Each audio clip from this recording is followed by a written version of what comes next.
All right, so today we're going to be taking a deep dive into Zelensky and some of the things that he's been doing that are maybe a little bit under the radar, kind of surprising. Yeah. And really make you think a little bit about, what's really going on. It's important to look at all of this in the context of, the war that's going on. Yeah. And all the other things that are happening globally right now. So Zelensky recently banned yet another political opposition party. This one was questioning his legitimacy. And not only did he ban them, but he also had the Department of Justice seize all their assets. Yeah, and this is concerning because this isn't like a one-off thing. This is part of a pattern. You can go all the way back to 2022. Zelensky started banning opposition parties that were big opposition parties, and even TV channels that, weren't towing the line. Then he took control of all the biggest TV networks in the country and essentially made them state-run media. It's a little unsettling, right? I mean, he's consolidating power and suppressing viewpoints that don't agree with him, especially during a war. That brings up a lot of questions about what's really going on. Yeah, and his term was actually supposed to end on May 20th, but he canceled the elections because of martial law, which essentially means he suspended the Constitution to stay in power. Okay, so that begs the question, right? Like, if that becomes a precedent, suspending constitutions and canceling elections during wartime, what does that mean for other countries, even our own? Yeah, that's a very real concern, and we're actually seeing similar arguments happening right now in the U.S. With people saying that, we need these extraordinary measures for national security and, the targeting of President Trump and other political figures by the Department of Justice is one example of this that we really need to pay attention to. And this is where it gets really interesting, because President Trump actually, in a really big change from the previous administration, has started talking directly to Russia to try and achieve peace. The previous administration, as you probably remember, completely refused any dialogue. Yeah, and I think that really shows that people are starting to realize what's actually happening. On the ground over there, Russia's winning this war, and a lot of Ukraine's military operations have failed. And it's just draining resources from the U.S. and Europe. And Trump has been pretty blunt about his assessment of Zelensky, calling him a dictator and demanding that he hold elections to legitimize his power. Yeah, there's definitely some tension between those two. And Trump also claims that the U.S. has put $350 billion into this war so far, which Zelensky disputes. But now Trump's saying that he wants to recoup that investment through a deal that would give the U.S. access to all of Ukraine's mineral resources. $350 billion. That's a crazy number.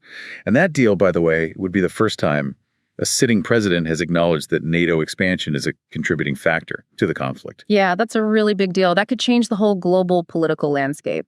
And it's worth pointing out that a lot of those resources that they're talking about are in Donbass, which is controlled by Russia, which makes things even more complicated. So where does Zelensky stand in all this? Well, he seems to be resisting making any concessions. He even went so far as to accuse Trump of spreading Russian disinformation. It seems like he's not really budging.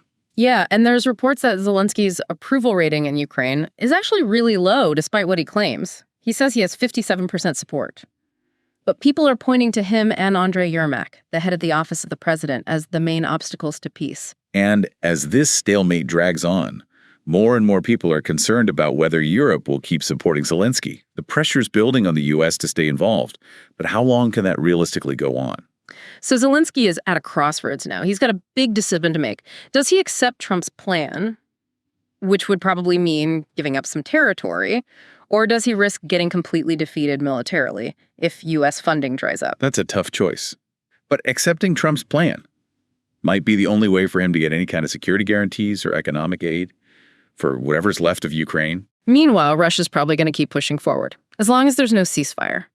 And the word on the street is that public opinion in Russia is strongly in favor of this war. They see it as a fight for their existence, that they have to win. So really what we're seeing here is a proxy war between NATO and Russia, with Ukraine stuck in the middle. And it's a tragedy, because some people say that this whole thing could have been avoided if there's the Minsk agreements, 1 and 2, which were attempts to get a ceasefire in eastern Ukraine, and the 2022 agreement that Turkey brokered, which was mostly focused on grain exports. If those agreements had actually been followed, we might be looking at a very different situation right now. Yeah, it's complicated. There's all these different factors. And a lot of people say that it all comes down to discrimination against Russians in Donbass, Yeah. among other things. And Zelensky, who ran on a peace platform, now seems to be trapped by NATO's strategic goals. Yeah. And it's cost a lot of lives. Yeah. And support for the war is dropping inside Ukraine. And here's a curveball.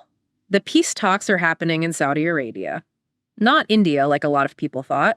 What do you think that says about what's happening on the global stage? It's pretty weird, right? It definitely caught a lot of world leaders off guard. Could this mean that Europe is losing its influence? Well, it definitely raises some questions about who's really calling the shots.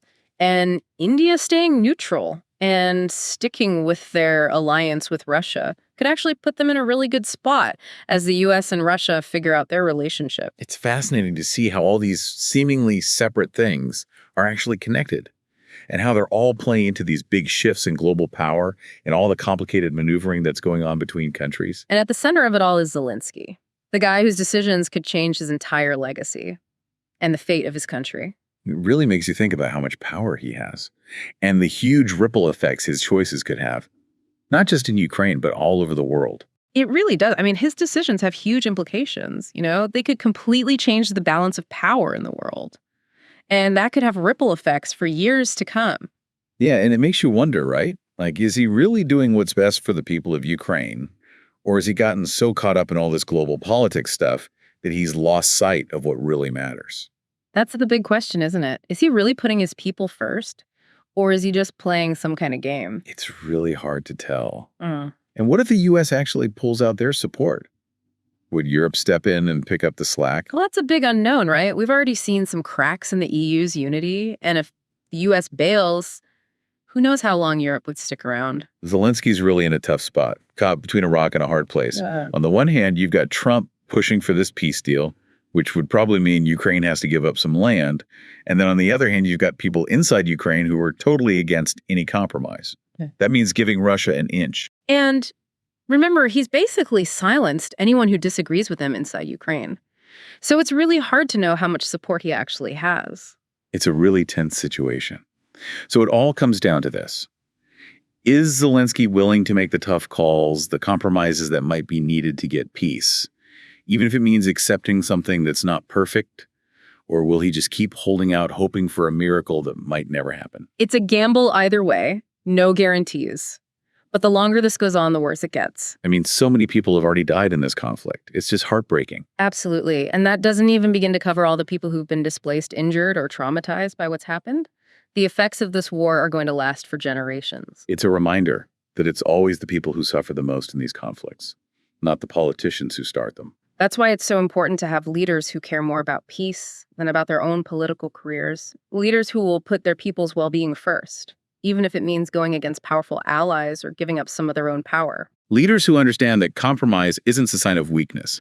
It's a way to create a better and safer future. Leaders who are willing to have those tough conversations, to find common ground even when it's hard and means letting go of some control.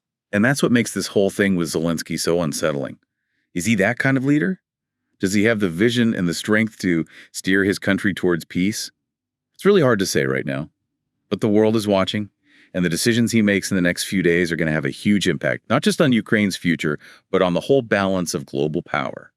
This is a turning point in history, a moment full of uncertainty and danger.